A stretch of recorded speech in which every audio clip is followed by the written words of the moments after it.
सही बता रहा हूँ। हाँ, इनकी सबकी पत्नियां इनको देख देख के कहती थी कि पता नहीं ये बीमारी कब जाएगी। लेकिन कोरोना काल में हमारी रक्षा जो की वो डॉक्टर्स ने और पुलिस वालों ने की, उनके सम्मान में बताया। डॉक्टर्स और पुलिस दोनों ने वैक्सीन लगाई।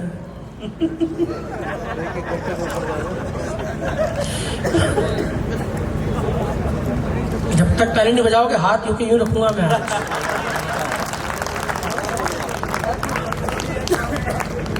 बस अंतर इतना था कि डॉक्टर फिर भी ये पूछ लेता था कि वो पहले वाली किस तरफ लगी थी। पुलिस वालों ने कतई नहीं पूछा।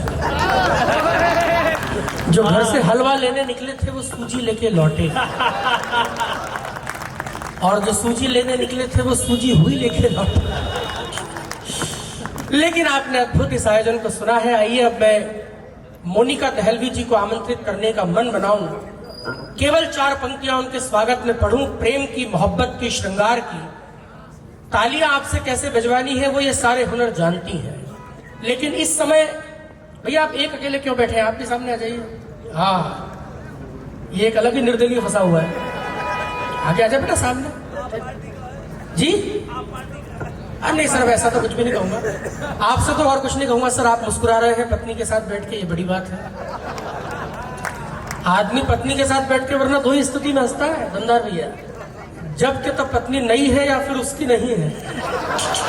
तो कारण क्या है मुझे पता नहीं है, लेकिन अच्छा है, आप भी सुनिए। शादीशुदा आदमी को भी हंसने का मौका मिलना चाहिए, हमारा भी ये मन रहता है, प्रयास रहता है। मोनिका दहलवी जी को मैं आमंत्रित करूं। बनारस का जो नहला दमदार भैया ने यहाँ पे चलाया है इस बाजी पर, उस पर दिल्ली का दहला ही काम कर सकता है। ये जो गुलाबी गुलाबी से पर्दे लगे हैं, गुलाबी गुलाबी सी ठंड शुरू हो गई है, गुलाबी गुलाबी सी रोशनी चारों तरफ है, तो ऐसे में हमारे कोषाध्यक्ष जी के गुलाबी गालों को और गुलाबी करने के लिए मैं जिस श्रृंगार के स्वर को आमंत्रित करता हूं उनका नाम मोनिका दहलवी है। लेकिन 2 पंक्तियां मैं ताजमहल पे पढ़ूं और आपकी तालियां उठ जाएं। ताजमहल की मीनारों को देखिए, 2 इधर है और 2 इधर है, और शायर की कल्पना सोचिए कि आलिंगन को तरस रही है 4 मीनारे ताज की। आलिंगन को तरस रही है 4 मीनारे ताज की, 2 बाहें हैं शाहजहां की, 2 बाहें मुमताज की। जरा जोरदार तालियां बजाइए एक बार, इतनी मैं नहीं बुलाऊंगा। दोनों हाथ खड़े कीजिए एक बार मेरे कहने पे, तालियां जोरदार बजाइए मोनिका दहलवी।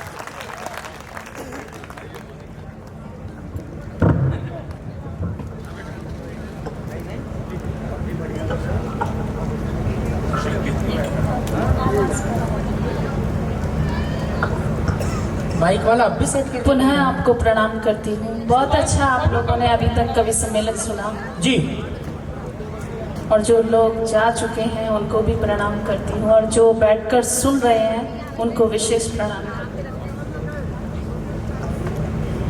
हूँ। श्रृंगार की कवित्री हूँ, गीत गजल मोहब्बत की बातें करती हूँ।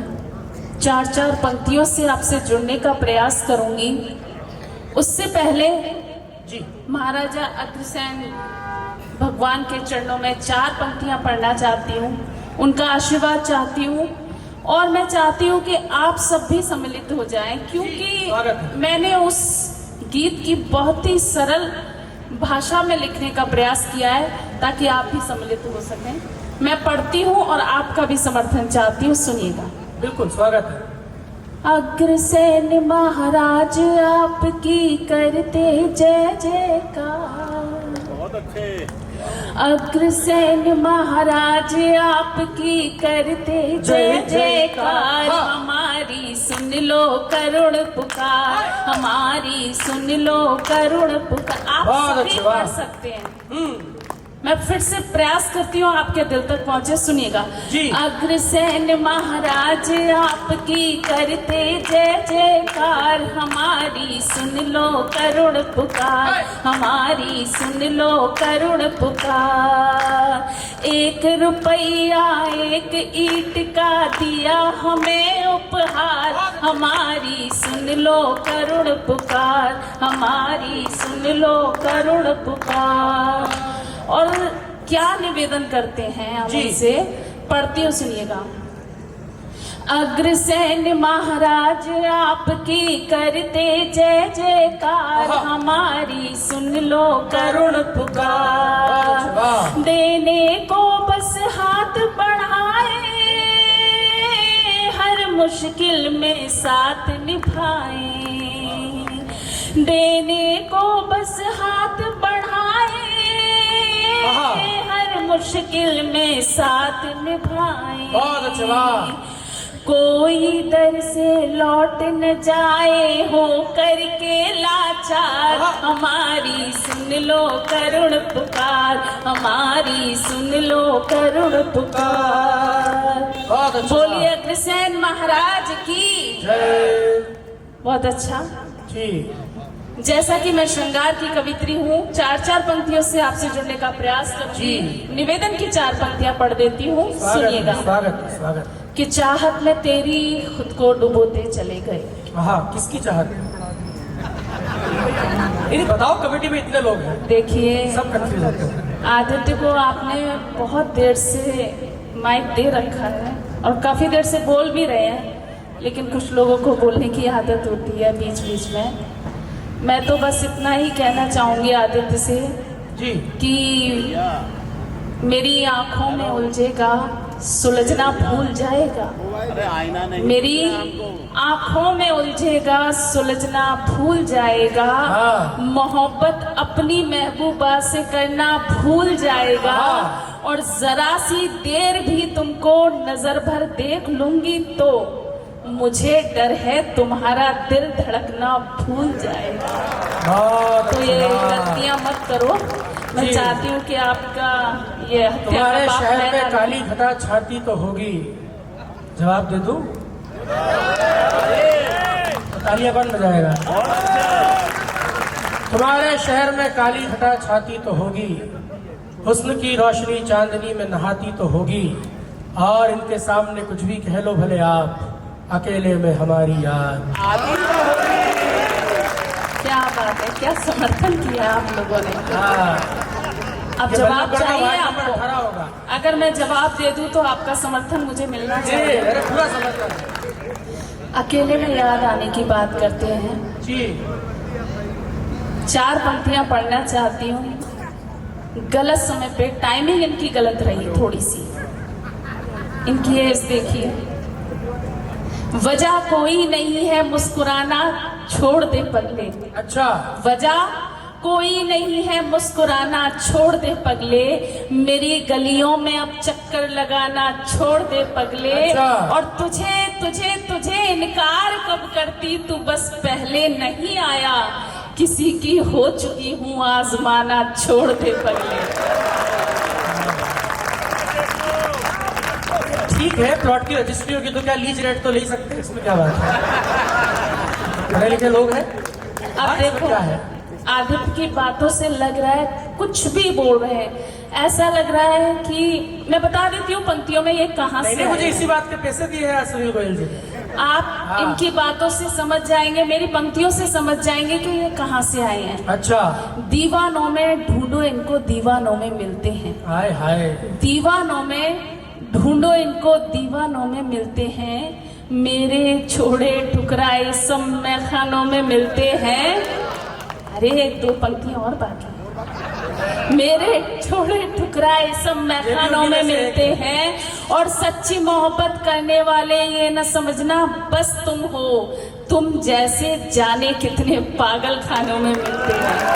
तो मुझे लग रहा है ये वहीं से आए हैं, वहीं से छूटे हैं। पर पागल कुछ भी कर सकता है, ध्यान रखना। हमें न इतना आम समझो भले हम आम लगते हैं। मैं अंतिम जवाब दे रहा हूँ, उसके बाद ये कविता शुरू करेंगी। अंतिम जवाब है, वो भी आप कहो तो। हमें न इतना आम समझो भले हम आम लगते हैं, न छलकाओ हमें इतना भले हम जाम लगते हैं। और न आया हमें चेकों पर हस्ताक्षर करना तो क्या, बड़ी खूबसूरती से हसीनाओं के दिल पे अपना नाम लिखते हैं। कह रहे हैं आम लगते हैं या नाम लिखते हैं, कुछ नहीं लगते। मैं बताती हूँ क्या लगती है। 4 पंक्तियां सुनना, आदित्य क्या लगते हैं मैं आपको बताती हूँ। उजड़ी टूटी फूटी नैया लगते हो। अच्छा। उजड़ी टूटी फूटी नैया लगते हो, बासी ईद की आप सिवैयां लगते हो, और कैसे कोई लड़की साजन बोलेगी, हर लड़की को शक्ल से भैया लगते हो। तो ये भैया, अरे पर आप भी उसी कवि की कविता लगती हो, आप भी उसी कवि की कविता लगती हो, किसी जेठालाल की बबीता लगती है। चलो तारीफ तो अच्छी की है वैसे। पर बहुत पर अच्छा बबीता आप की लोग किस्मत में होता ही है।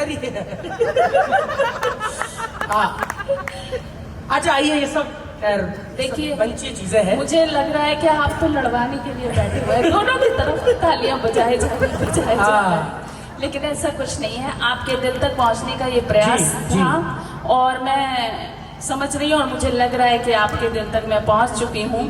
अब थोड़ी देर, जैसे सबको मन मिला है, मैं चाहती हूँ मेरी कविता को भी वो मन मिल जाए। स्वागत है, स्वागत है। मैं 4 पंक्तियां पढ़ना चाहती हूँ, निवेदन की 4 पंक्तियां सुनिएगा। कि चाहत में तेरी खुद को डुबोते चले गए, हाय हाय। चाहत में तेरी खुद को डुबोते चले गए, आंखों में तेरी खोए तो खोते चले गए, और बस में कहाँ था मेरे कि मैं शायरी करूं, बस में कहाँ था मेरे कि मैं शायरी करूं, कुछ शेर तेरी याद में होते चले गए, कुछ शेर तेरी। बहुत जिंदाबाद, बहुत अच्छा सुनते हैं आप। और ये 4 पंक्तियां और सुन लीजिएगा कि न रहना सुर्खियों में तुम कभी खबरों में मत आना जी, न रहना सुर्खियों में तुम कभी खबरों में मत आना, डुबो देगी लहर इस इश्क की लहरों में मत आना। वाह वाह, बहुत अच्छे, तालियां बजा दीजिए एक बार जोरदार। आप क्या बात है।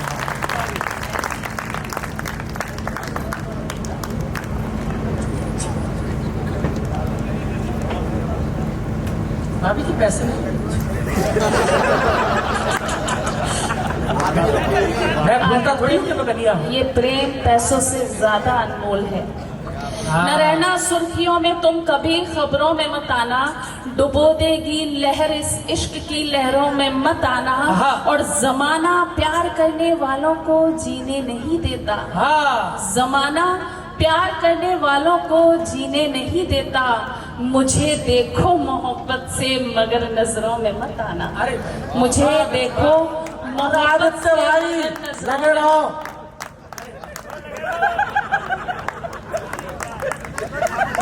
देखो कविता मैं कर रही हूँ, आदित्य भाई पीछे में फल उधर मिल रहा है। ये पुरुष प्रधान देश। अच्छा तो अच्छा हो, मैंने भी पजामा नहीं पहना। मैं बड़ा डरा हुआ जैसे। चलिए बहुत अच्छा आप लोग सुन रहे हैं। गजल का एक मतलब पढ़ना चाहती हूँ। श्रृंगार को यहाँ अच्छा सुना जाता है इसलिए पढ़ना चाहती हूँ। कुछ मेरे बुजुर्ग लोग मेरे पिता तुल्य बैठे हैं, मेरी मातृशक्ति यहाँ उपस्थिति रखती है। मैं देखिए ज्यादा आपका समय ना लेते हुए थोड़ा ही मैं कविता पाठ करूंगी, लेकिन उससे पहले जैसा कि मेरे पिता तुल्य कुछ लोग बैठे हुए हैं, मेरी मातृशक्ति उपस्थिति रखती है, मैं भी कहना चाहती हूँ। दमदार ने बहुत अच्छा, सभी ने बहुत अच्छा काव्य पाठ किया। दमदार ने माँ की पिता की बात कही, कहीं ना कहीं मेरा दिल भी है कि मैं वो आपके बीच रखूं जो मैंने भी लिखा है। मैंने 4 पंक्तियां कलम उठाई, माँ के लिए लिखी और सार्थक हुई, लेकिन जब भी मैंने पिता के लिए कलम उठाई मेरी कलम छोटी पड़ गई। माँ के लिए पंक्तियां पढ़ना चाहती हूँ, उससे पहले एक बात साझा करना चाहती हूँ।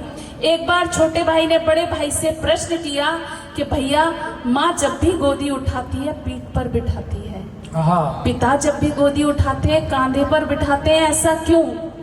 छोटे भाई से जब बड़े भाई ने प्रश्न किया तो बड़े भाई ने उत्तर दिया कि माँ जब भी गोदी उठाती है पीठ पर इसलिए बिठाती है कि जहां तक मेरी नजर जा रही है तू वहां तक देख, और पिता कांधे पर इसलिए बिठाता है जहां तक मैं नहीं देख पाया तू वहां तक। ऐसे हमारे पिता होते हैं, मैं उनको प्रणाम करती हूँ। और 4 पंक्तियां माँ के लिए लिखी थी वो आपके चरणों में रखना चाहती हूँ, मातृशक्ति के चरणों में, कि खुद की ईश्वर ने मूरत बनाई है माँ, खुद की ईश्वर ने मूरत बनाई है माँ, शुभ घड़ी शुभ मुहूर्त बनाई है माँ, और स्वर्ग की अप्सराओं से कह दो जरा उनसे भी खूबसूरत बनाई है माँ, उनसे भी खूबसूरत बनाई है माँ। गजल का एक मतलब पढ़ना चाहती हूँ, सुनिएगा। जी स्वागत है। जी। मेरे चेहरे पे रौनक सी आने लगी, मेरे चेहरे पे रौनक सी आने लगी। हाँ। मेरे चेहरे पे रौनक सी आने लगी, मेरे चेहरे पे रौनक सी आने लगी।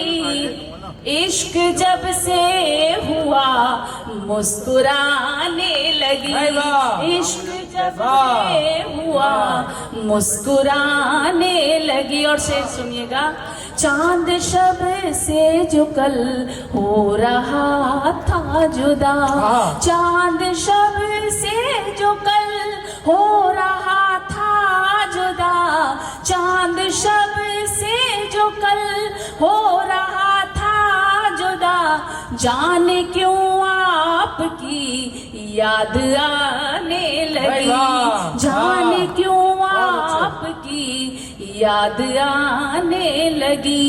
दे गई मैं उसे और नजदीकियां, दे गई मैं उसे और नजदीकियां, जिस घड़ी उससे मैं दूर जाने लगी, जिस घड़ी उससे मैं दूर जाने लगी। और ये शेर भी सुनिएगा, हो रही थी मैं जब धीरे धीरे जवान।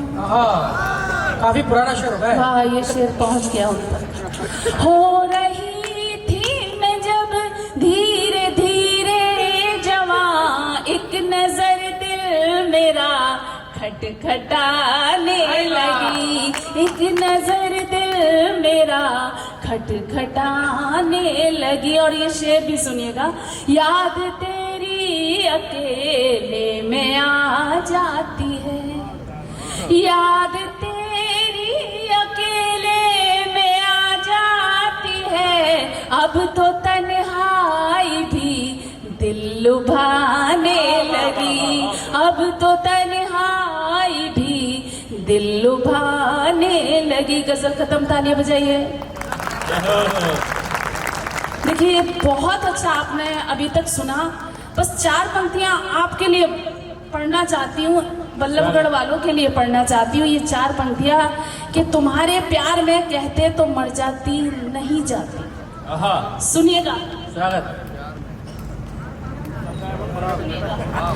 तुम्हारे प्यार में कहते तो मर जाती नहीं जाती, मुझे फिर फर्क क्या पड़ता, मैं घर जाती नहीं जाती। और मेरे ही शहर में दीवाना मर जाएगा मेरे बिन, मेरे ही शहर में दीवाना मर जाएगा मेरे बिन, तुम्हारे शहर में वरना ठहर जाती नहीं। बहुत शानदार, क्या बात। पढ़ती हूँ एक मतलब और 2 शेर सुन लीजिए। छोटा सा 2 मिनट का गीत पढ़ना चाहती हूँ उसकी भूमिका में। देखना बेवफा उम्र भर के लिए, देखना बेवफा उम्र भर के लिए, देखना बेवफा उम्र भर के लिए, तुम तरस जाओगे एक नजर के लिए, तुम तरस जाओगे एक नजर के लिए। और ये शेर सुनिएगा, बोलती है ये दीवार छत आजकल, बोलती है ये दीवार छत आजकल, सिर्फ तू चाहिए मेरे घर सिर्फ तू चाहिए मेरे घर के लिए। और ये शेर भी सुनिएगा, मंजिलों तक उसे छोड़कर आ गई, मंजिलों तक उसे छोड़कर आ गई, रास्ता बन गई हम सफर के लिए रास्ता बन गई हम सफर के लिए। और ये शेर भी सुनिएगा, चूम कर मेरी आँखों को वो दे गया।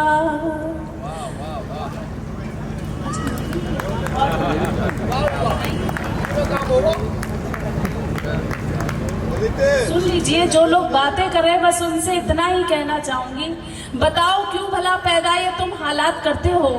आदरणीय सुनिएगा, बताओ क्यों भला पैदा ये तुम हालात करते हो। हमारे साथ ही ऐसा या सबके साथ करते हो, और तुम्हारे ही लिए आए हैं फिर ये बेरुखी कैसी। इधर कविता मैं पढ़ती हूँ, उधर तुम बात। देखा, पकड़ लिया तो। Thank you. आगे तो मेरी साइड में आपकी ही बातें कर रहे थे वो। बात अगर मेरी कर सकती। दुपट्टा ही है, भाभी जी की चुन्नी है। अच्छा जी, वाह, क्या बात है सिंगला साहब। देखिए, बस 2 मिनट का गीत पढ़ना चाहती हूँ। ये आखिरी शेर पढ़ रही थी, मैं पढ़ती हूँ, सुनिएगा। जी स्वागत। चूम कर मेरी आँखों को वो दे गया, चूम कर मेरी आँखों को वो दे गया। एक लम्हा मुझे रात भर के लिए, एक लम्हा मुझे रात भर के लिए। बहुत बहुत धन्यवाद। अब ये 2 मिनट का गीत, उसके बाद आपको बरसात में वाला पढ़ देती हूँ। देखिए, अभी तक गीत मुझे लग नहीं रहा यहाँ गीत हुए हैं, तो एक गीत पढ़ती हूँ, सुनिएगा। अरे सब सुनेंगे आराम से। फुर्सत हो सितारों की, बहुत अच्छे। फुर्सत हो सितारों की, बारात में आ जाओ। फुर्सत हो सितारों की, बारात में आ जाओ।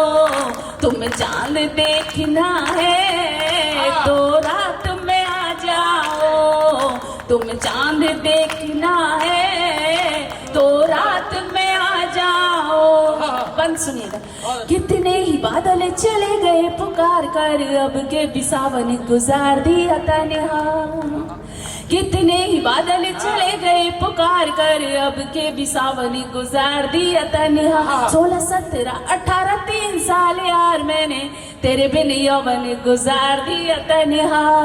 तेरे बिन यौवन गुजार में भी मेरा चेहरा नजर आएगा। अच्छा, एक बार रूप मेरा देख लिया तुमने तो ख्वाब में भी मेरा चेहरा नजर आएगा। बंद कर लूंगी तुम पलकों में उलझा के, बांध लूंगी जुल्फों में सुलझ न पाएगा। बांध लूंगी जुल्फों में सुलझ न पाएगा।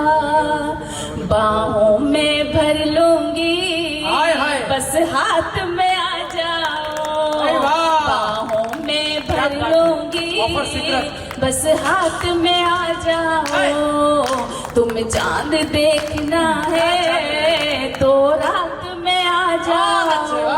और इस गीत का अंतिम बंद और आपकी विदाई की तालियां मांगती हूँ, मैं पढ़ती हूँ, सुनिएगा। जी जी स्वागत। प्रेम मेरा राधा जैसा, कभी मीरा बाई जैसा, क्या है विश्व प्याला मैं तो सूली चढ़ जाऊंगी। अच्छा, प्रेम मेरा राधा जैसा, कभी मीराबाई जैसा, क्या है विश्व प्याला मैं तो सूली चढ़ जाऊंगी। संकट जो प्राणों पर यदि तेरे आ गए तो सावित्री की तरह जिद पर अड़ जाऊंगी। सावित्री की तरह जिद पर अड़ जाऊंगी।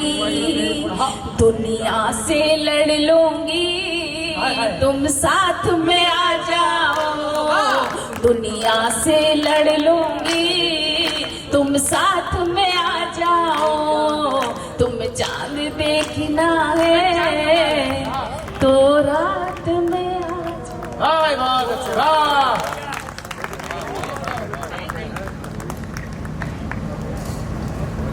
भाई बहुत अच्छा।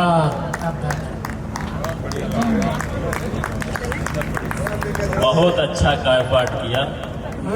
और अब तक ये सारे कवियों को आपने सुना। आप तालियां देकर बताइए आज की ये टीम कैसी रही। मैं देख रहा था बहुत अच्छे श्रृंगार के गीत पढ़ रही थी, और अब युवा तो युवा छोड़िए, बुजुर्ग भी। चलो चलो रात में आ जाओ। 4-5 ने तो ओला पे लोकेशन लगा लिया, फिर भाभी जी को देख के तुरंत नेट ऑफ किया। ये बहुत अच्छा सुनाया उन्होंने। पारों के गीत पढ़ते ही आप सब देवदास मोड पे आ गए। बाबू जी, आप इनकी बात का बुरा मत मानिएगा। ये ऐसे कई शहरों में कईयों के तलाक करा चुकी है। कई मुख्य अतिथियों को तो इतना मीठा पड़ती है कि शुगर हो चुकी है इसी कारण। आप बिल्कुल लोड मत लीजिएगा।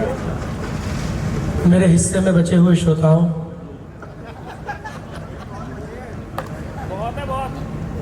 जी सामने भीड़ में एक पगड़ी भी है, मैं देख रहा हूँ। मतलब एक श्रोता 1 लाख के बराबर है, 1.25 लाख के बराबर है। निज हिंदुअन के वास्ते वार दिए सुचार, ये 4 मरे तो क्या हुआ, जीवित कई हजार। मैं आपकी पगड़ी को प्रणाम करता हूँ। सुनील अंकल, कार्यक्रम अच्छा हो गया, आपको शुभकामनाएं।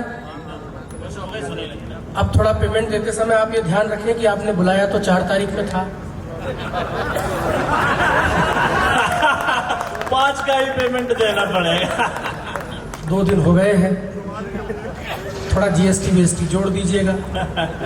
सर आप अच्छा पेंट टूची करने खड़े हैं, बहुत अच्छे। नहीं इसमें कोई बात नहीं सर, तो अच्छी बात है। आप तो अच्छे हैं। जैसे आप लोग कई बार लोग उठ के बीच में जाते हैं। मैं एक बार एक कार्यक्रम में था तो वहाँ एक भाई साहब उठ के बार जाते थे, बार आते थे। मैंने कहा क्या हुआ, आपको चैन नहीं है? बोले नहीं चैन है, खुल नहीं रही।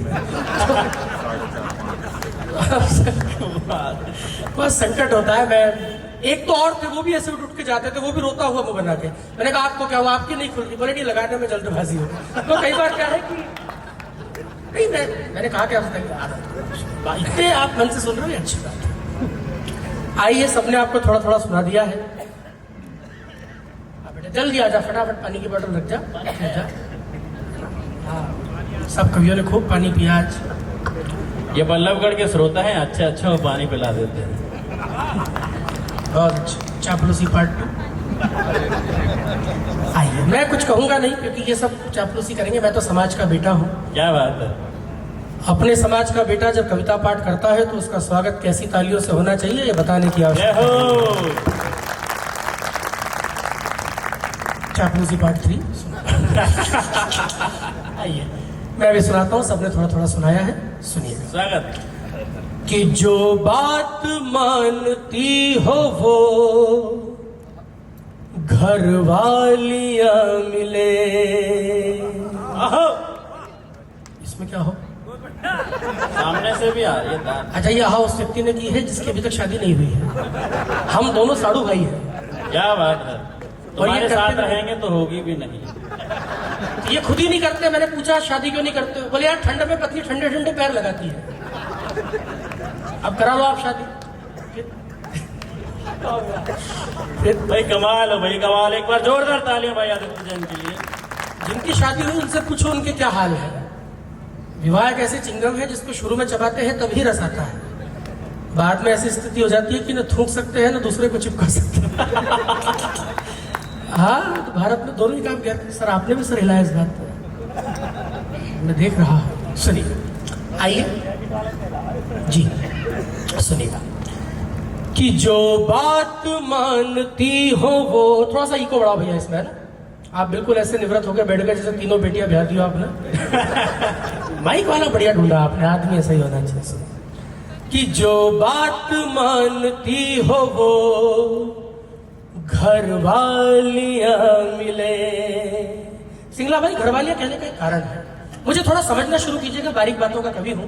हमारे मोहल्ले में एक भाभी जी हैं, उनके 3 बच्चे हैं। क्या बात। और आपको आश्चर्य होगा कि उन तीनों का नाम सत्यनारायण है। क्या बात। तो मैंने कहा कि भाभी जी दिक्कत हो जाती होगी, एक को बुलाते होंगे तो सभी आते होंगे। तो शर्मा की बोली कि नहीं भैया, इनके सरनेम अलग अलग है। अच्छा।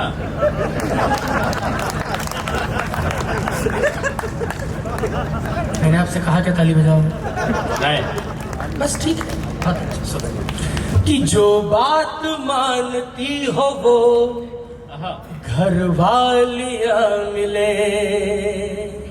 कार्यक्रम कराते रहिए, अच्छा है, संस्कृति बची रहेगी। वरना स्थितियां इतनी खराब है कि पिता सोचता है कि बेटी अपलोड क्या कर रही है, बेटा डाउनलोड क्या कर रहा है। ऐसे में आपने कार्यक्रम करवाया है तो ये सूचित करता है कि उदासी क्या करेगी, अगर हृदय में हर्ष जिंदा है सफलता मिल ही जाएगी, अगर संघर्ष जिंदा है क्या आधुनिक परिणति हमारा क्या बिगाड़ेगी, अगर महाराज अग्रसेन के आदर्श से। जय हो जय हो। क्या कविता सुना था? हाँ, मैं भूल जाता घरवालियां कि जो बात मानती हो वो। इधर क्या कौन सी बोतलें बढ़ रही है सर? आप 3-3 क्यों लेके आ रहे हैं बोतलें? आप तो 2 ही जने हैं। अच्छा, ये भोले अग्रवाल समाज के आदमी समझ में सर। हम इतने भोले लोग हैं सर, अगर हमको सांप भी फ्री में मिल रहे हो ना तो वो भी ले आए हम कि चलो पड़ोसियों के घर में छोड़ेंगे। भारत का आदमी अद्भुत होता है सर। कि जो बात मानती हो वो घर वालियां मिले, ससुराल में भी 3-3 सालियां मिले। ये सबकी चाहत यही है। बताओ, जिसमें हम कहते हैं देशभक्त लोग हैं। नहीं तो सालियां भी देशभक्ति ही करेंगी। आज तो गलत ही खर्चा कर दिया श्रीलंकन आप तो खुद इतना अच्छा गा लेते हैं। अच्छा, ये भी गलत जगह खुश होते हो। साली ऐसी स्कीम है जो दिखाई जाती है, दी नहीं जाती। यहाँ ये पुरुष वर्ग बैठा है, थोड़ी बारीक टिप्पणी कर रहा हूँ। साली अगर थोड़ी सी भी सुंदर हो जाए तो ससुर जी को देख के ये लगता है कि जब तुम्हारे घर में ये रसगुल्ला था तो मुझे ये दही बड़ा क्यों दिया। सर आपने ताली बजाई, मुझे लगता है वही दही बड़ा फंसा है।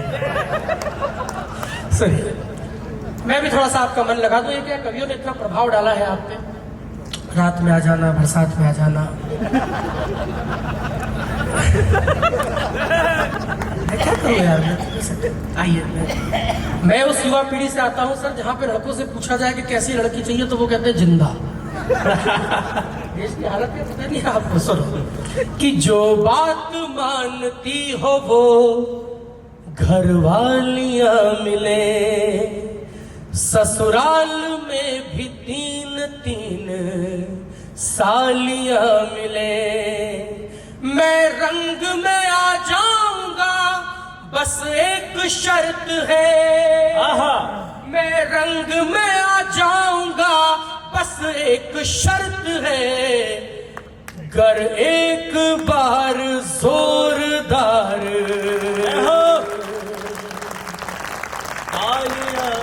बहुत बढ़िया। ये वक्त जागरण का है, आराम का नहीं। क्या बात है। कहाँ है सनातन को मानने वाले? ये वक्त जागरण का है, आराम का नहीं। जिस दिल में भी सम्मान तेरे नाम का नहीं, उन लोगों के इस देश में रहने से लाभ क्या, जो राम का नहीं वो किसी काम का नहीं।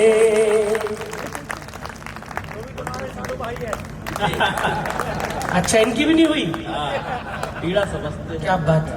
हमारा एक व्हाट्सएप ग्रुप बनवाओ है। हाँ, अखिल भारतीय रड़ुआ संघ, जिसके अध्यक्ष आदित्य जैन जी होंगे।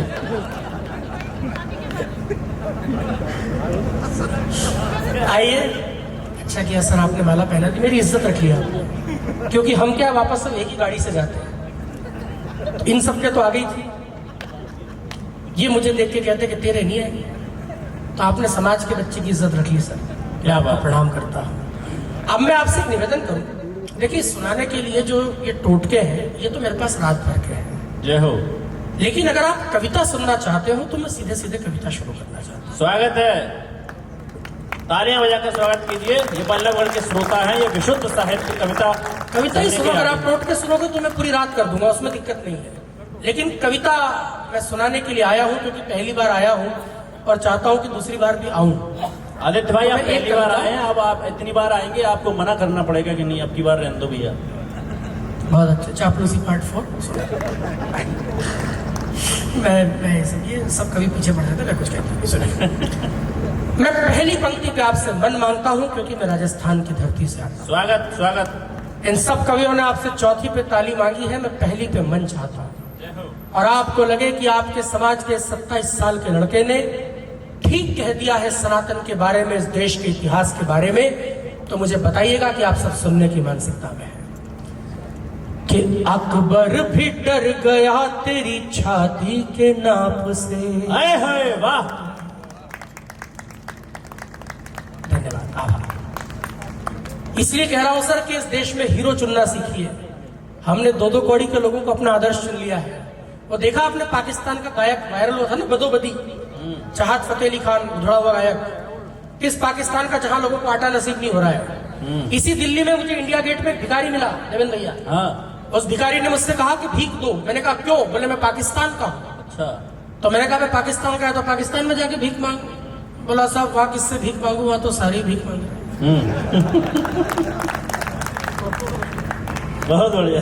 दो चार तालियां गलत जगह आई है, तालियां तो गलत ही जगह बजाते हैं आप। बड़ी तालियां आनी चाहिए और अगली बात पे आनी चाहिए। मैंने कहा भाई यहाँ क्यों भीख मांग रहा है, वहां जाके मांग। बोले साहब वहां किससे भीख मांगू, वहां तो सारे ही मांग रहे हैं। मैंने कहा ऐसा नहीं है, तुम्हारे नए जो आए हैं ना शहबाज शरीफ साहब, बढ़िया आदमी है, उनसे जाके मांग। तो उसने कहा कि मैं ही तो हूँ। वाह वाह वाह वाह, बढ़िया। बताओ ऐसे लोगों को हम हीरो चुन के बैठे। अरे देश के दलालों को दीवारों पे सजाया गया, गाथाएं सुनाई वंशवादियों के जाप की। कभी जाइए म्यूजियम में रस्सी रखिए, गांधी जी की बकरी जी को बांधने वाली रस्सी। मैं खिलाफ नहीं हूं गांधी जी की बकरी जी को बांधने वाली रस्सी के, लेकिन संग्रहालयों में गांधी जी की बकरी को बांधने वाली रस्सी की बजाय भगत सिंह के गले में पड़ने वाले फांसी के फंदे की रस्सी रखते तो देश की दशा कुछ और। क्या बात है, जय हो। देश के दलालों को दीवारों पे सजाया गया, गाथाएं सुनाई वंशवादियों के जाप की, शूरता के वीरता के प्रश्न सभी फाड़े गए, आरतियां गाई आता ताइयों के बाप की। तो कभी हल्दी घाटी वाली माटी में भी झांकिएगा, आएगी तुम्हें आवाज चेतक की टाप की। अगली पंक्ति पे ऐसी तालियां उठे कि इस पंडाल का टेम्परेचर बढ़ जाए कि कभी हल्दी घाटी वाली माटी में भी झांकिएगा, आएगी तुम्हें आवाज चेतक की टाप की। और मुगलों के सैनिकों का कुल कद जितना था, उतनी तो छाती ही थी महाराणा प्रताप। जय हो, क्या बात है, ये है ऊर्जा। मैं आपको ये बता रहा था कि मैं ऐसे भी कर लेता हूं। और सुनील अंकल आज बड़े चिंतित थे, बोले किसी पे कुछ नहीं होना चाहिए, राजनीति पे कोई कमेंट नहीं होना चाहिए। मैंने कहा बिल्कुल नहीं होगा, और विशेषकर मैं राहुल गांधी जी पे तो कुछ कहता ही नहीं है। अच्छा एक बात बताओ अंकल, क्यों कहे? मैं तो उसकी इज्जत करता हूँ उस व्यक्ति की, वो हम हास्य कवियों के कुल देवता हैं। बस मैं इतना ही कहूंगा सर, पेमेंट बाकी है मैं जानता हूँ। भोला आदमी के सब डंडा लेके पीछे पड़े रहते हैं, राहुल गांधी जी ऐसे वैसे। अरे भाई वो भोला आदमी है, उसे पता ही नहीं है, वो जो आसपास के लोग हैं वो बताते नहीं है उसे, वो मन का अच्छा है। इतना भोला आदमी हमारे यहाँ यात्रा लेके निकले थे, वो एक यात्रा होगी भारत जोड़ो, आपको याद होगा। तो किसानों को मुंह लटका के बैठे हुए देखा, तो उन्होंने पूछा कि मुंह लटका के क्यों बैठे हो? किसानों ने कहा कि प्रभु फसल बर्बाद हो गई है। तो उन्होंने पूछा कि खुले में क्यों गई थी? भोले आदमी जबरदस्ती उनके डंडा लेके पीछे पड़े रहते हैं। मक्के के खेत में घुस गए थे, रियल घटना बता रहा हूँ कोटा के आपको, मक्के के खेत में। तो लोगों से पूछा कि ये भुट्टे लगे होते ना वहां पे, बोले साहब ये हैंडल वाला पॉपकॉर्न। ये क्या है? किसानों ने कहा कि हुजूर ये मक्का है। तो उन्होंने पूछा कि क्या ये वही मक्का है जहां लोग हज करने के लिए जाते हैं?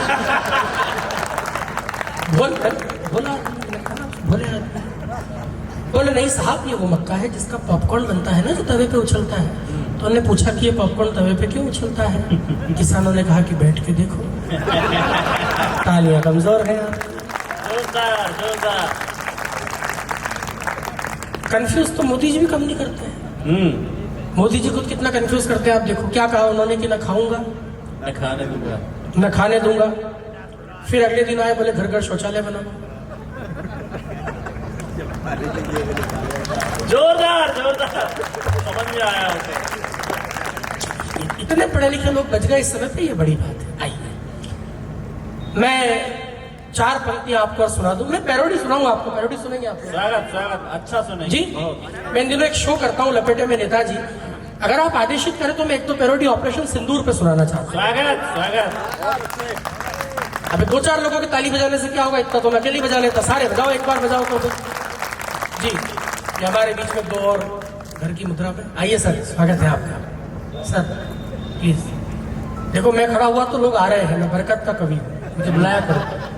सुना है कि जवाब दे के जरा सा, इसमें हल्का सा इको डाल दे भैया, है ना भाई का लाल जी? वो कोई हल्का सा इको पवन भैया में करा लेता हूँ, ठीक है? देखो हाँ, हल्का सा बढ़ा दो इको, सुनिए। कि जवाब दे के जरा सा इंकलाब कर देंगे, सिंधु के पानी की कसम तेरा हिसाब कर देंगे। वाह वाह, क्या जलवा है जलवा है जलवा है जलवा है जलवा है जलवा, जलवा है जलवा, सेना का जलवा, सेना के पीछे जनता खड़ी है, तेरी कराची को न शमशान कर दे तो भारत मेरा नाम नहीं है। तालियां रिदम में मिली मुझे सबकी एक साथ। जलवा है जलवा, सेना का जलवा, सेना के पीछे जनता खड़ी है, पहाड़ों की वो शहजादी, मेरे कश्मीर की वादी, वो भोलेनाथ की धरती, लहू से तूने नहला दी, तेरी गर्दन तेरी गर्दन तेरी गर्दन को तोड़ेंगे, कहीं पृथ्वी कहीं अग्नि कहीं ब्रह्मोस छोड़ेंगे। कहना चीनी आघाव से क्लासिकल, या तुर्की वाले चचाओं से। अभिनंदन का है विक्रम बत्रा का भारत है, सर्जिकल स्ट्राइक करने की आदत है, जाएंगे लड़ने जो राफेल चढ़ के, ये भारत की सेना के जाबाज लड़के, तेरे चांद तारों को तिरंगा न कर दे तो भारत मेरा नाम नहीं है। जलवा है जलवा, सेना का जलवा, सेना के पीछे जनता खड़ी है। अरे कब तक बचेगी यूं बकरे की नानी, अरे कब तक बचेगी यूं बकरे की नानी, ले इंडिया के फ्लेवर का तेवर तूफानी, तू भारत पे हमने की थमकी जो देगा, अब तू ज्यादा पिटेगा, अब तू ज्यादा पिटेगा, अब तू ज्यादा पिटेगा, अब तू ज्यादा पिटेगा। एक पंक्ति में पाकिस्तान को बता रहा हूं हम सनातनी क्या कर सकते हैं, कि ताकत जो आकी है सिंदूर झाकी है, पिक्चर तो बाकी है तेरी कसम। हाय हाय, वाह वाह वाह। अरे ताकत जो आकी है सिंदूर झाकी है, पिक्चर तो बाकी है तेरी कसम, 99 गालियां माफ कर दी है, 100वीं पे गर्दन उड़ा देंगे हम। क्या बात है, वाह वाह वाह। तो बजा बाजा शहबाजा ख्वाजा ख्वाजा करे, अब तू ज्यादा पिटेगा। 500 इनको भी देना है। पाक की धाक तैयारी है, ये पैरोडी बड़ी वायरल। अच्छा मैंने दुपट्टा है सर? हाँ, पैसे भी आए। जल्दी पहना दीजिए सर, मैं बहुत सारे कामों में लेट हुआ हूँ इसलिए 27 साल का हो गया, तुरंत पहनेंगे सर। अब तुम्हारा विवाह हो जाएगा, आशीर्वाद मिल चुका है। साड़ू का भी नंबर लग जाएगा। हाँ, ये हो सर। साड़ू के लिए लड़की वो ढूंढेंगे जो यहाँ ऑरेंज कुर्ते में बैठे थे। नहीं, वो नंबर लेके गए हैं मेरा। हाँ अच्छा सर ने माला पहनाई सर, आपकी हाइट वैसे लगभग उतनी ही है जितनी मेरी गर्लफ्रेंड की है। काफी अच्छा लगा मुझे। मैं एक पैरोडी और सुनाता हूँ, उसके बाद गीत पे आऊंगा। अब शादी नहीं होगी कि पाक की खाक तैयारी है। पैरोडी बड़ी वायरल हुई है, आप तक पहुंची होगी, इंस्टाग्राम पे कहीं ना कहीं से आई होगी। ये मेरी मौलिक पैरोडी है। बहुत सारे चोटे सुनाते हैं अपने नाम से, डुप्लीकेट वालों पे तो आप तालियां बजाते ही हो, मौलिक पे भी तालियां बजाया करो। स्वागत स्वागत। कि पाक की खाक तैयारी है, ये परमानेंट भिखारी है। पाक की खाक तैयारी है, ये परमानेंट भिखारी है। अजी औलाद हमारी है, ये परमानेंट भिखारी है। जबे अमेरिका की माला, चीन ने टुकड़ों पर पाला। युद्ध हो या फिर हो क्रिकेट, हर दफा हमने धो डाला है। बिजली गुल बेचती फुल, मिटी ना चुल, कि छपरी फौज तुम्हारी है। वाह, ये परमानेंट भिखारी है। जोरदार जोरदार तालियां।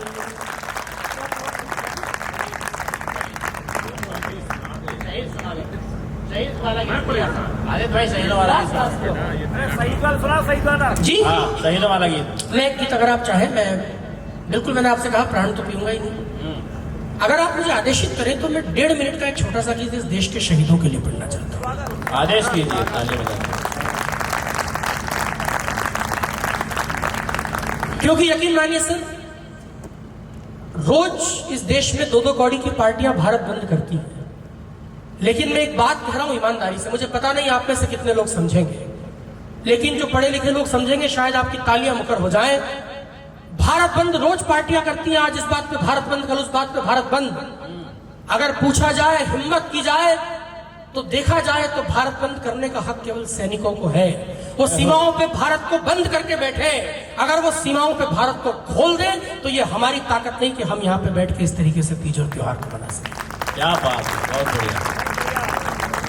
ऐसे समय में अगर कोई सेना पे प्रश्न उठाए, एक राजनेता खड़ा होकर कह दे कि ऑपरेशन सिंदूर के सबूत लाओ, मैं तो नाम भी नहीं लूंगा उस राजनेता का, लेकिन इस देश में आपने सेना पे प्रश्न उठा दिया।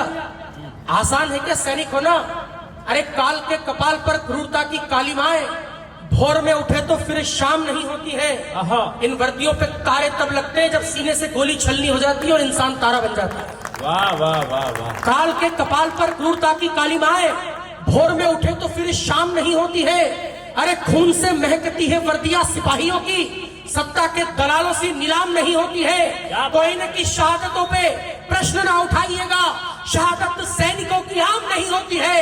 और अपनी दलाल सोच अपने ही पास रखो, ये वर्दियां किसी की भी गुलाम नहीं हो। वाह। आइए मैं आपको एक गीत सैनिकों पे सुनाता हूं, उसके बाद इस मंच पे शिखर कलश रखने के लिए चेतक की कविता के साथ इस कार्यक्रम का शुभ समापन करेंगे हम अजय अंजाम जी के द्वारा। मैं एक गीत पढ़ रहा हूँ शहीदों के लिए, बस थोड़ा सा आपसे मुझे तालियों की रिदम चाहिए। एक बार मन बना लीजिए, तालियां बजाकर मैं गीत प्रारंभ कर रहा हूँ। स्वागत। भैया आप रिकॉर्डिंग वाले लेकिन बजाना आपको भी पड़ेगा, है ना?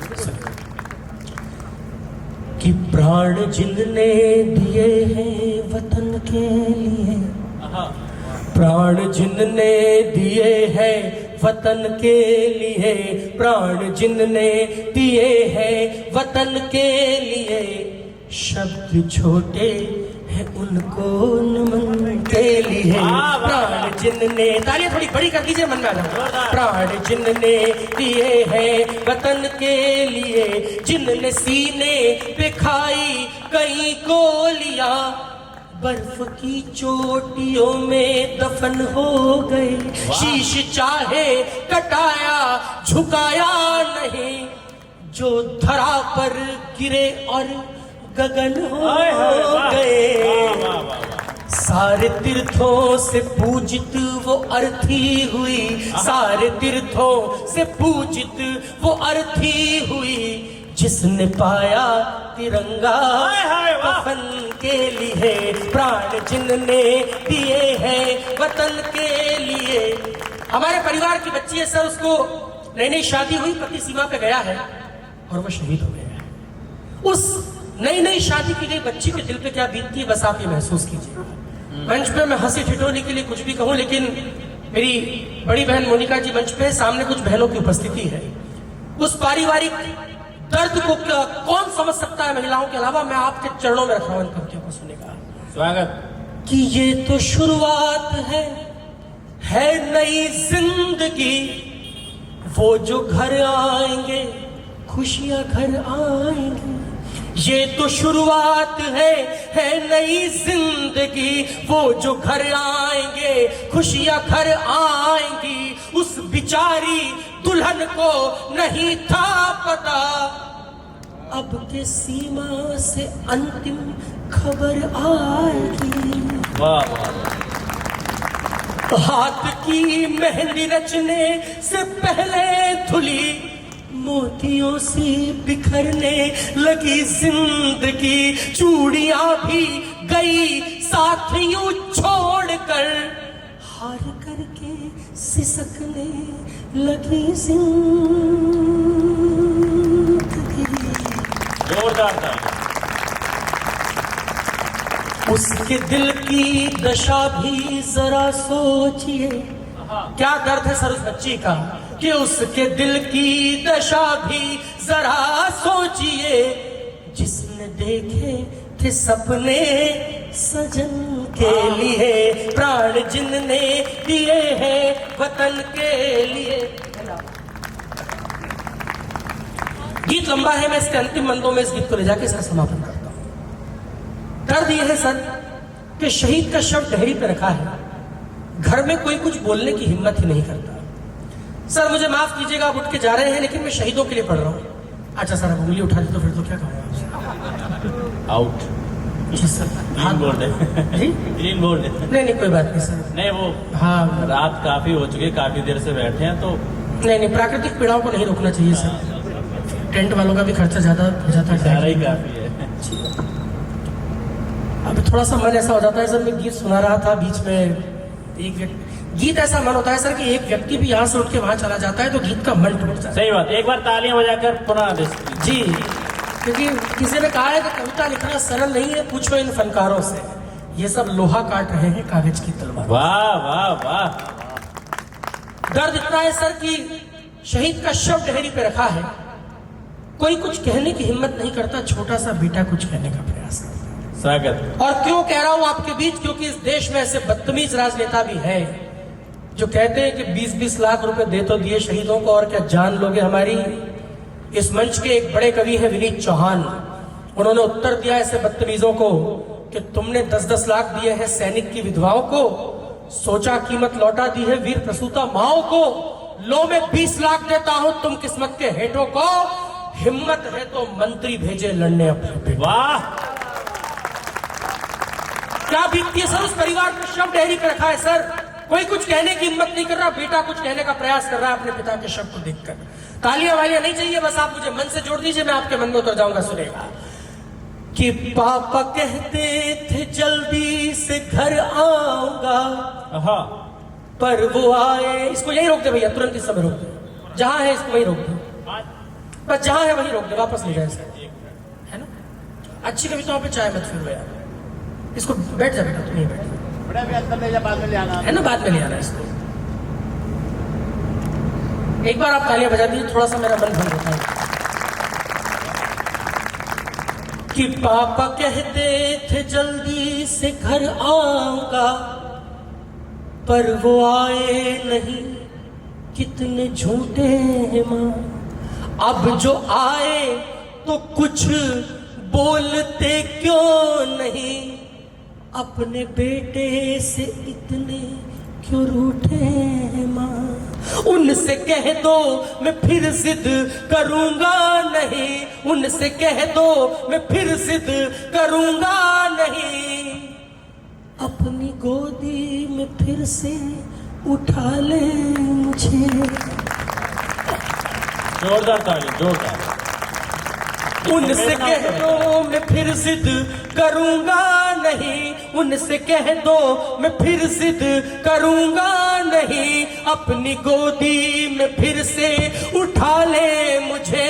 कुछ नहीं चाहिए, कुछ नहीं चाहिए, सिर्फ ये चाहिए, उठ के अपने लगा ले मुझे। हाँ क्या बोल सकते हैं?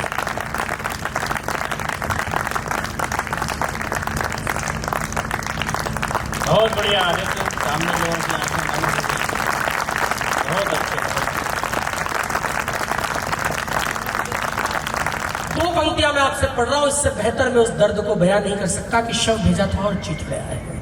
क्या बीतती होगी उस परिवार पर कि ना ही बेटे को पापा की गोदी मिली, ना ही पापा को बेटे का मुखड़ा मिला, ना ही बेटे को पापा की गोदी मिली, ना ही बेटे को पापा की गोदी मिली, ना ही पापा को बेटे का मुखड़ा मिला।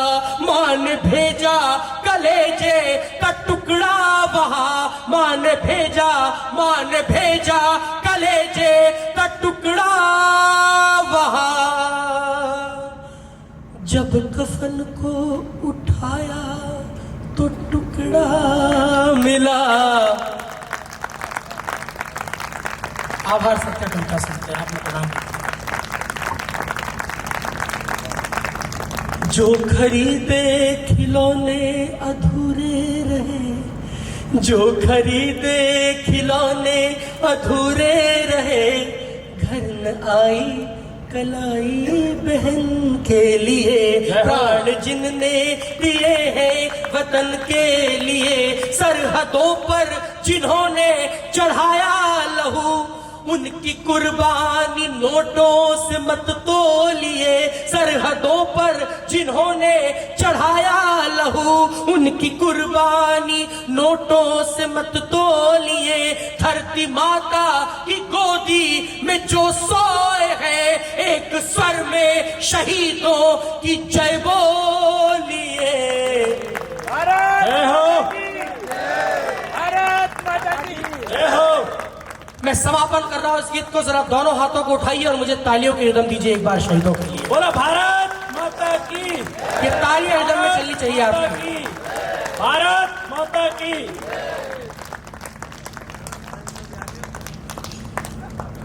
कि हम सभी देशवासी प्रतिबद्ध हैं, जरा दोनों हाथों को उठाइए और रिदम दीजिए एक साथ। हम सभी देशवासी प्रतिबद्ध हैं, हम सभी देशवासी प्रतिबद्ध हैं, आपके उस अधूरे वचन के लिए, प्राण जिनने दिए हैं वतन के लिए। शब्द छोटे हैं उनको नमन है। बहुत बढ़िया, बहुत बढ़िया आदित्य भाई। दो प्रहार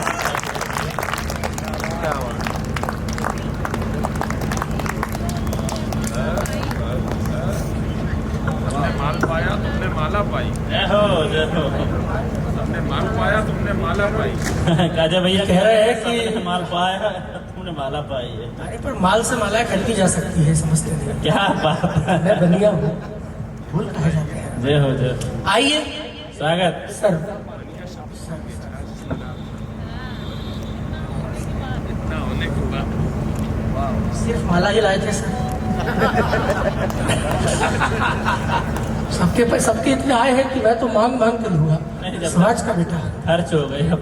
आइए मैं अब जिन्हें आमंत्रित करूं। देखिए, रात भर मैंने उस माइक पर बैठकर जो कुछ भी किया, जो कुछ भी कहा, वो मेरी संचालक की मजबूरी थी। मैं एक निवेदन अब आपसे करूं कि हम जिन्हें सुने, अजय अंजाम किसी कवि सम्मेलन का हिस्सा नहीं है, बल्कि आप अगर मुझसे पूछेंगे तो वो अपने आप में एक पूरा कवि सम्मेलन है। लेकिन इस बिखरी हुई भीड़ में मैं उनको सुनवा नहीं सकता हूं। मेरा एक निवेदन है कि सर, एक तो आप लोग भी सामने आ जाए, इधर जितने कमेटी के लोग हैं, भैया मेरा निवेदन है आपसे, है ना। मैं आप बस, और एक थोड़ा जो पीछे लोग हैं सर, आप उठ के आगे आ जाइए। जब तक ये खाली रहेगा माहौल तो मुझे लगेगा कि अभी वो मन नहीं हुआ है। पीछे भी जरा मेरा निवेदन है, 3-4 लोग जो बैठे हैं, ये पीली शर्ट वाले, सफेद शर्ट वाले, लाल टी शर्ट वाले, है ना, हाथ पे खजुआते हुए भैया, हाँ आ जाइए प्लीज। एक अच्छा, देखिए किसी को रोकना नहीं चाहिए। कभी किसी कोई रोके से नहीं रुकता है, जाने से कभी नहीं रोकना चाहिए। हम जिसे आने से नहीं रोक पाए उसे जाने से कैसे रोक पाए?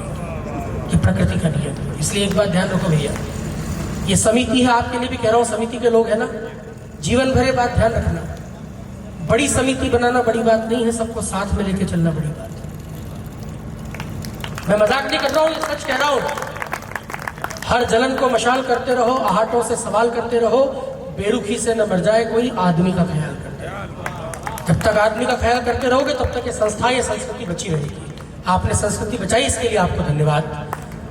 मैं जिस कवि को आमंत्रित करूं उनकी भूमिका में ये कहूं कि ये न समझो कि गीत गाने की आदत पड़ गई है, ये न समझो कि गीत गाने की आदत पड़ गई है या विरह में गुनगुनाने की लत पड़ गई है।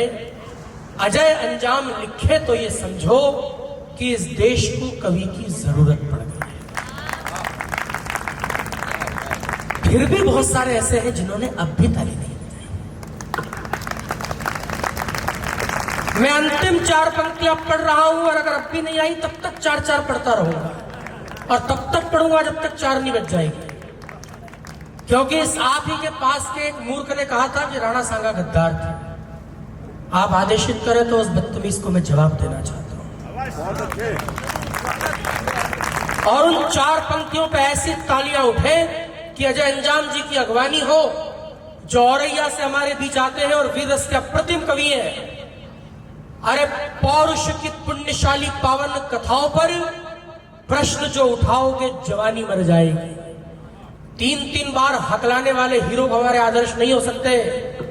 हमारे आदर्श विवेकानंद है, जिन्होंने इस देश की अस्मिता को पूरी दुनिया में फैलाने का काम किया। वो हमारे हीरो नहीं हो सकते, वो उर्फी जावेद हमारे लिए आदर्श नहीं हो सकती, जो कपड़ों के नाम पे तमाशे करती है दिल्ली की हर किसी नए बार के सामने जाकर। हमारी आदर्श वो पद्मिनी, वो पद्मावती है जो आग में जल तो गई लेकिन किसी आक्रांता के हाथों अपने आप को लगने नहीं दिया। पौरुष की पुण्यशाली पावन कथाओं पर प्रश्न जो उठाओगे जवानी मर जाएगी। अरे बॉलीवुड के नचनियों को हीरो मान लोगे, संस्कृति होके पानी पानी मर जाएगी। तोड़ोगे जो नायकों के प्रतिमान एक साथ, शौर्य स्वाभिमान की कहानी मर जाएगी। दोनों हाथों को उठा के ऐसा स्वागत कीजिएगा उस बड़े कवि का कि तोड़ोगे जो नायकों के प्रतिमान एक साथ, शौर्य स्वाभिमान की कहानी मर जाएगी। और 80 नहीं सिर्फ 8 घाव झेल कर देख, फोटो के दलाल तेरी नानी मर जाएगी। जरा जोरदार तालियां बजाकर स्वागत कीजिएगा।